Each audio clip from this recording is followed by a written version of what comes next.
The call came at 3 in the morning, the kind that pulls you from sleep with the weight of inevitability. Detective Marlowe Chen had learned long ago that nothing good happens at 3 in the morning, especially not in wine country. The address led her 40 minutes outside the city, down winding roads flanked by dormant vineyards, their skeletal vines reaching toward a moonless sky. The Ashford estate rose from the hillside like a monument to excess, all glass and stone and architectural ambition. Squad cars lined the circular driveway, their lights painting the facade in rhythmic blue and red. Marlowe stepped out of her sedan into air thick with fog and the metallic scent of approaching rain. Officer Reyes met her at the entrance, his face drawn tight. He was young, maybe 26, and the pallor of his skin told her this was bad.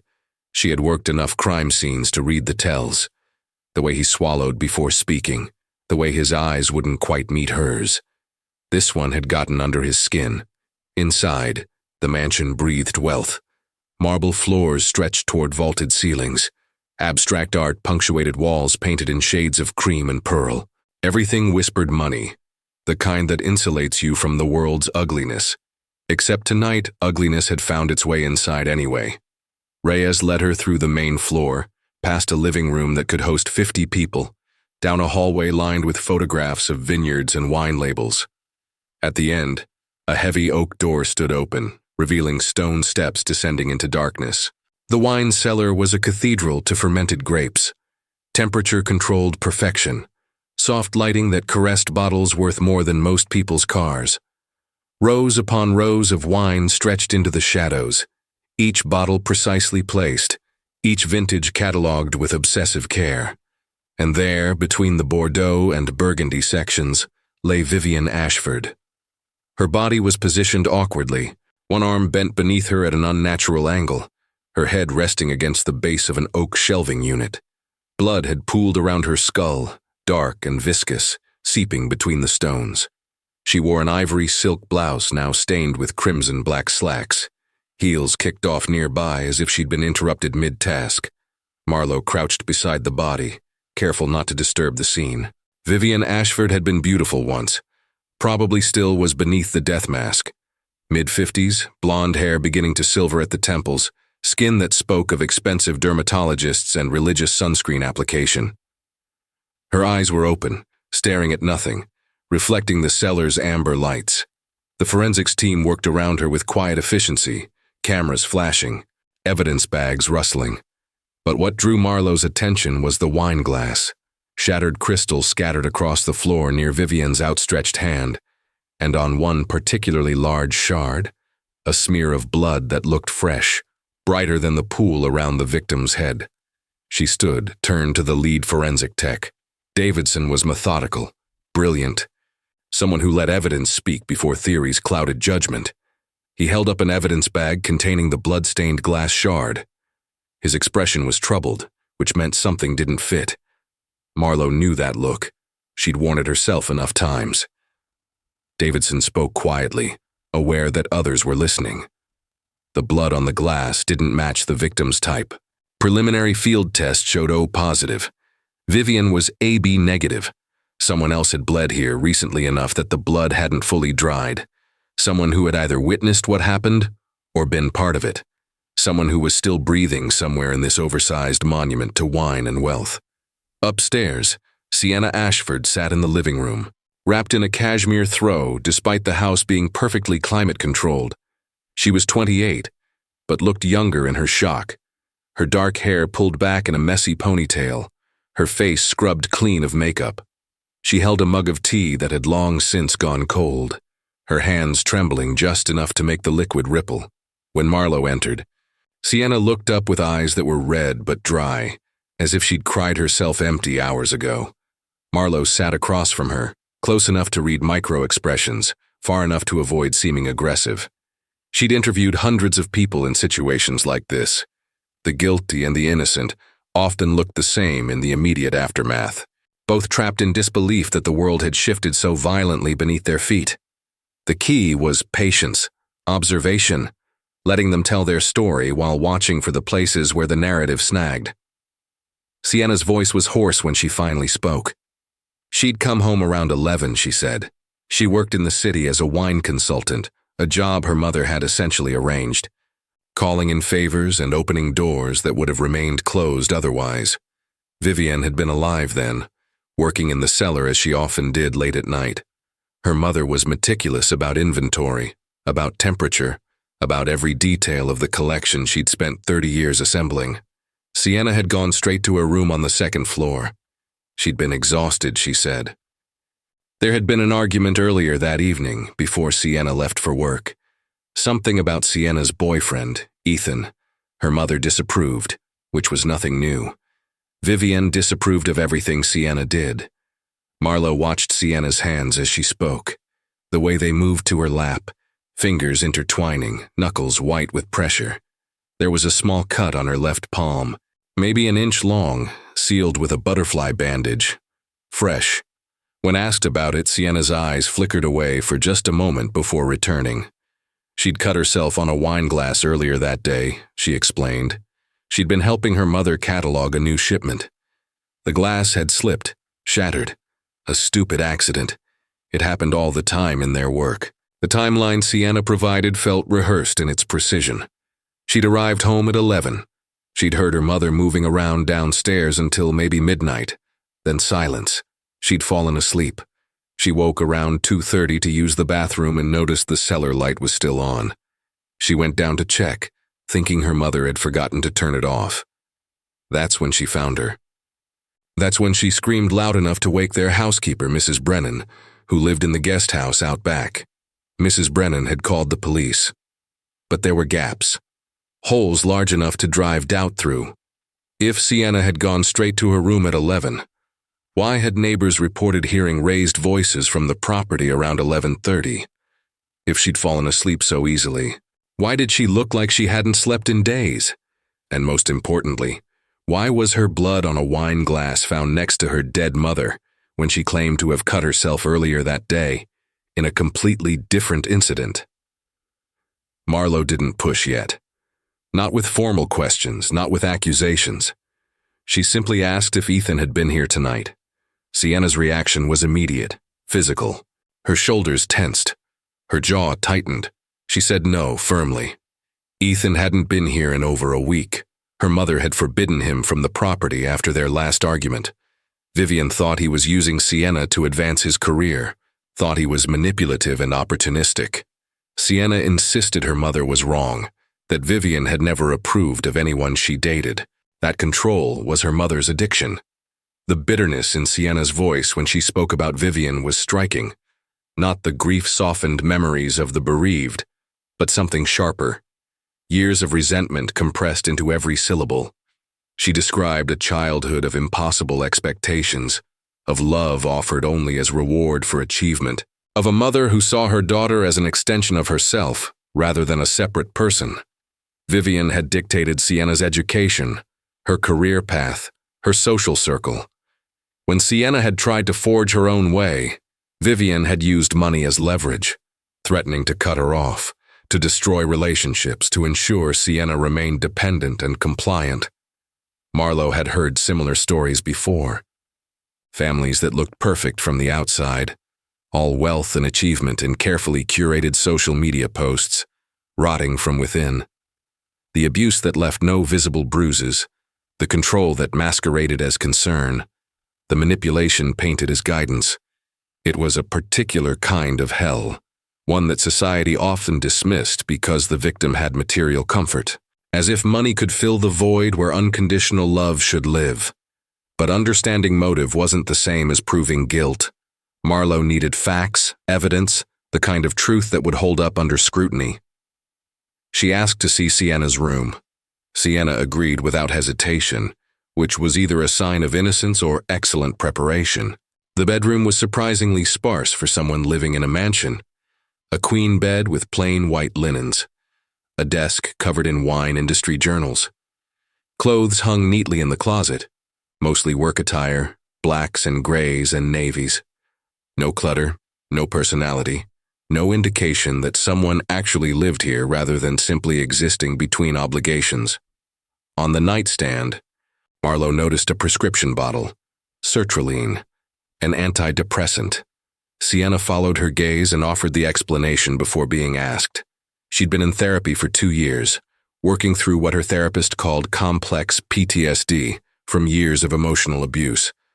The medication helped, she said, kept the worst of the anxiety at bay.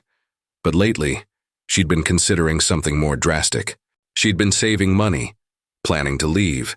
Not just the house, but the entire industry, the entire life her mother had constructed for her. She wanted to disappear, start over somewhere Vivienne's influence couldn't reach. Except now Vivienne was dead, and Sienna was free.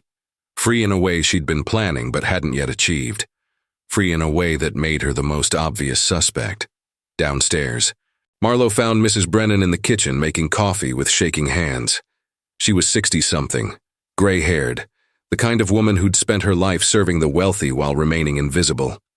She'd worked for the Ashfords for 12 years, she said. She'd seen things.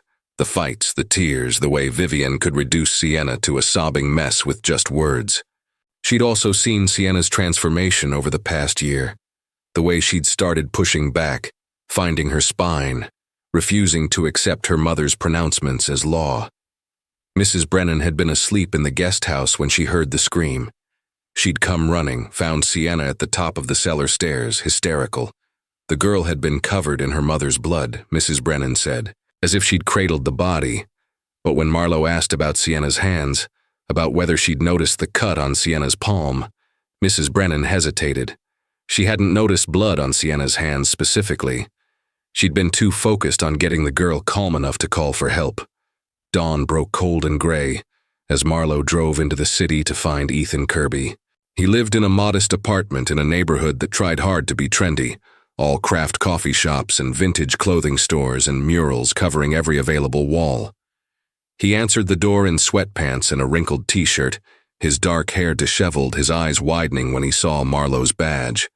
He knew before she said anything.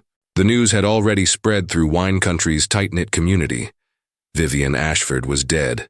Ethan invited her in without hesitation, which again could mean innocence or preparation. His apartment was small but meticulously organized.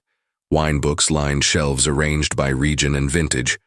A tasting notebook sat open on the coffee table, filled with detailed notes in precise handwriting. This was someone who took his craft seriously. Someone for whom wine wasn't just a job, but an identity. He'd met Sienna 2 years ago at a wine tasting event, he explained. They'd connected over a shared love of Burgundy and a shared frustration with the industry's pretensions. The relationship had developed slowly, carefully, both of them wary of complications. When Sienna finally introduced him to Vivienne, the reception had been arctic. Vivienne saw him as a threat, as someone pulling her daughter away from the path she'd laid out. She'd made it clear he wasn't welcome in Sienna's life. But Ethan admitted something else, something that made Marlowe lean forward. 6 months ago, Vivienne had discovered that he'd falsified credentials on his resume when applying to work as her assistant sommelier. He hadn't finished his certification program, had lied about training in France, had constructed a professional identity that didn't fully exist. It was fraud, technically, though common enough in an industry built partly on mystique and partly on bullshit.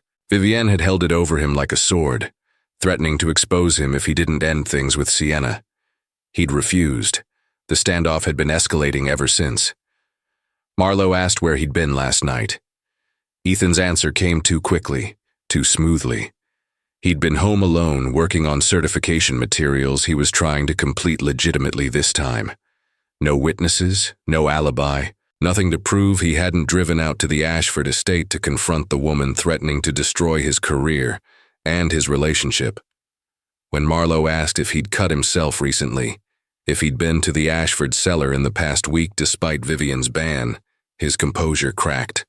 Just for a moment, but enough. He admitted he'd been there 4 days ago. He'd gone to talk to Vivienne, to try to reason with her. It had gone badly. She'd thrown a wine glass at him, screaming that he was poison, that he was using Sienna, that she'd make sure everyone in the industry knew he was a fraud. The glass had shattered against the wall near his head. He'd stepped on the fragments while trying to leave, cut his foot, but he insisted he hadn't been there last night. He had no reason to go back. Vivienne had made her position clear, except the blood on the glass in the cellar told a different story. When Davidson called with the full forensic report, the picture became more complex. The blood on the glass was O positive. Both Sienna and Ethan had O positive blood. The cut on Sienna's palm was consistent with gripping broken glass, but there were also traces of O positive blood on the cellar stairs, small droplets leading from the wine racks to the exit. Someone had been bleeding as they left, or as they arrived. More troubling was the evidence around Vivienne's body. The head wound was consistent with falling and striking the shelf, but there were also bruises on her upper arms, defensive wounds on her forearms. She'd been in a struggle before she fell, and the position of the body, the way she'd landed, suggested she'd been pushed or thrown rather than simply losing her balance. This wasn't an accident.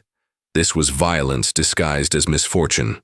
Marlowe returned to the estate as forensics continued processing the scene.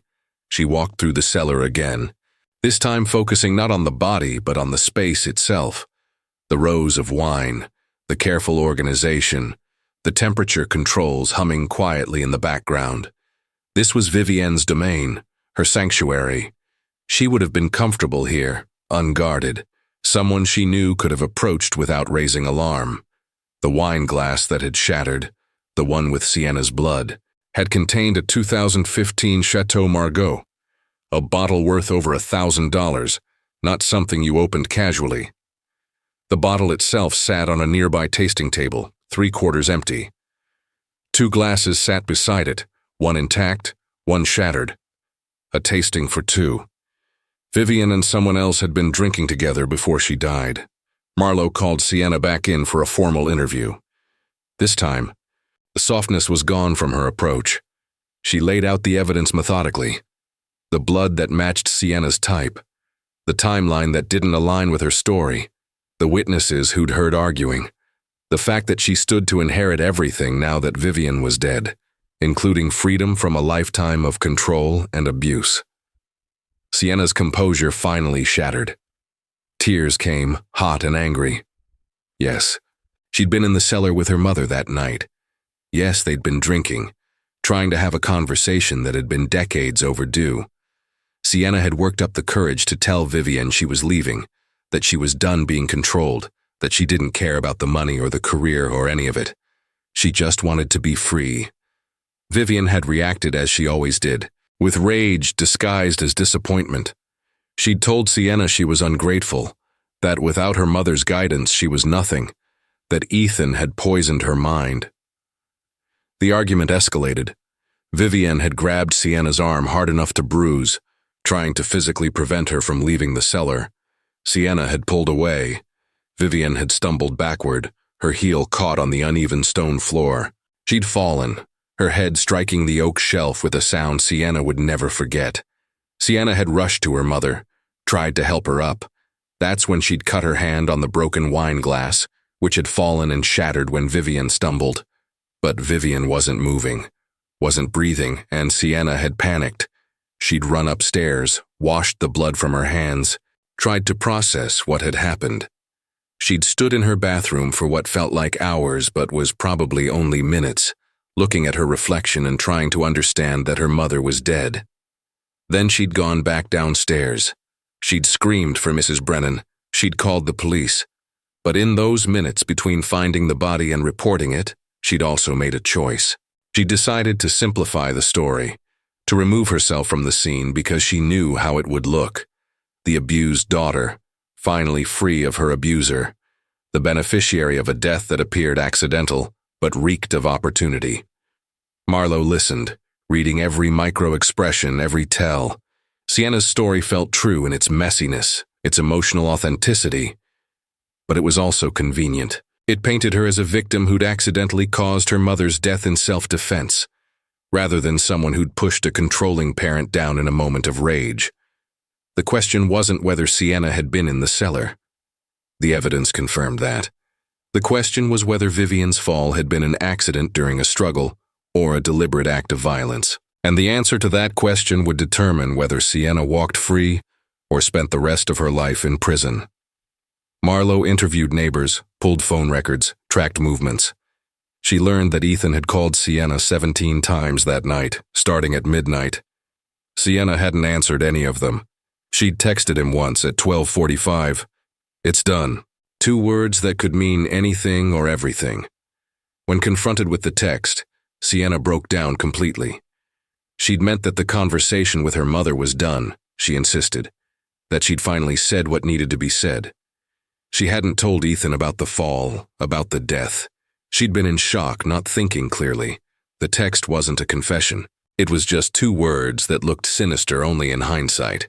But Ethan's reaction to the text told a different story. He'd driven to the estate immediately, arriving around 1:15. He'd let himself in through the service entrance he knew from his time working there. He'd found Sienna in her room, catatonic. He'd gone down to the cellar, seen Vivienne's body. And he'd made a choice of his own. He'd cleaned up. He'd wiped down surfaces where he might have left prints on previous visits. He'd moved the intact wine glass to make the scene look more like an accident, less like a confrontation. He'd even repositioned Vivienne's body slightly, making the angle of the fall seem more consistent with a simple trip and tumble. Then he'd left, returning home to establish his alibi. He'd done it to protect Sienna. He insisted when Marlowe confronted him with security footage from a neighbor's camera that had caught his car on the road near the estate. He'd done it because he loved her, because he knew the truth would destroy her. Vivienne's death had been an accident during a struggle. Sienna had been defending herself against a lifetime of abuse. She didn't deserve to be punished for finally standing up to her mother. But in trying to protect Sienna, Ethan had contaminated the crime scene. He'd made it impossible to know exactly what had happened in those crucial moments. His interference had turned a potentially justifiable act of self-defense into something that looked calculated and covered up. The district attorney reviewed the evidence and made a decision. Sienna was charged with involuntary manslaughter, not murder, but not innocence either. The prosecution would argue that while Vivienne's death might not have been premeditated, Sienna had used excessive force in the confrontation. The defense would argue self-defense, a lifetime of abuse culminating in a tragic accident. Ethan was charged with obstruction of justice and tampering with evidence. His good intentions had paved a road straight to legal consequences. The trial lasted 6 weeks. The wine cellar was described in excruciating detail. Expert witnesses testified about blood spatter patterns and force dynamics. Sienna's therapist took the stand, describing years of documented emotional abuse. Character witnesses painted Vivienne as both a brilliant professional and a controlling nightmare. The jury saw the texts, the bruises, the evidence of a relationship that had been toxic long before it turned fatal. In the end, they couldn't reach a unanimous verdict. The case ended in a mistrial. The district attorney, facing budget constraints and a weak case made weaker by Ethan's interference, declined to retry. Sienna walked out of the courthouse into gray afternoon light, technically free but marked forever. She sold the estate within a month. The wine collection was auctioned off, fetching prices that made international news. She donated most of the proceeds to organizations supporting survivors of emotional abuse. She kept enough to start over somewhere else, somewhere without vineyards and memories and the ghost of her mother's disappointment. Ethan lost his position in the wine industry, his reputation destroyed by the scandal. He moved to Oregon, started working in a small vineyard under a different name, trying to rebuild a life from fragments. Marlowe closed the case file knowing that justice hadn't been served so much as negotiated. The truth was buried somewhere in that wine cellar, along with decades of complicated love and toxic control. Maybe Sienna had pushed her mother. Maybe it really had been an accident. Maybe the distinction didn't matter when the relationship had been poisoned long before that final confrontation. The wine cellar remained empty for months after the estate sold. The new owners eventually converted it into a home theater, unable to stomach the space's history. They ripped out the wine racks painted over the stone, installed recessed lighting and plush seating.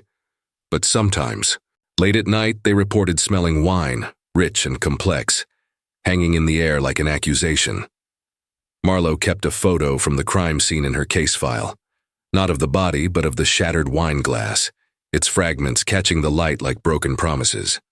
The blood on the glass belonged to someone still alive, someone trying to build a life from the ruins of the one her mother had constructed. Whether that made her a survivor or a killer depended on where you stood, what lens you used to interpret the evidence. In the end, the truth was like wine itself, complex, layered, impossible to reduce to simple categories. You could analyze it, break it down into components, describe its notes, and finish. But understanding it, really understanding it, required acknowledging that some things remain fundamentally ambiguous. Some questions don't have answers that satisfy our need for clarity. The case officially remains closed, filed away with thousands of others where justice was approximate rather than absolute. But Marlowe still thinks about it sometimes. Usually late at night when sleep won't come. She thinks about Sienna, wherever she is now, trying to live with what happened. She thinks about Vivienne, brilliant and terrible. Her love and control so intertwined they became indistinguishable. She thinks about the wine cellar, that perfect sanctuary where something irrevocable occurred, where a relationship died along with a person. And she wonders, as she always does, whether knowing the truth would change anything, whether certainty would bring peace or just a different kind of torment. Because sometimes the not knowing is its own form of justice, leaving space for multiple truths to exist simultaneously. The victim and the villain, the accident and the choice, the blood on the glass belonging to someone still breathing, still trying to wash away stains that might never fully disappear. What do you think really happened in that wine cellar? Was it self-defense against years of abuse, or did something darker unfold beneath the luxury and lies? Drop your theory in the comments below. Subscribe to the channel, and leave your like for more stories of crimes, secrets of powerful families, and investigations that nobody dares to tell. Until the next case.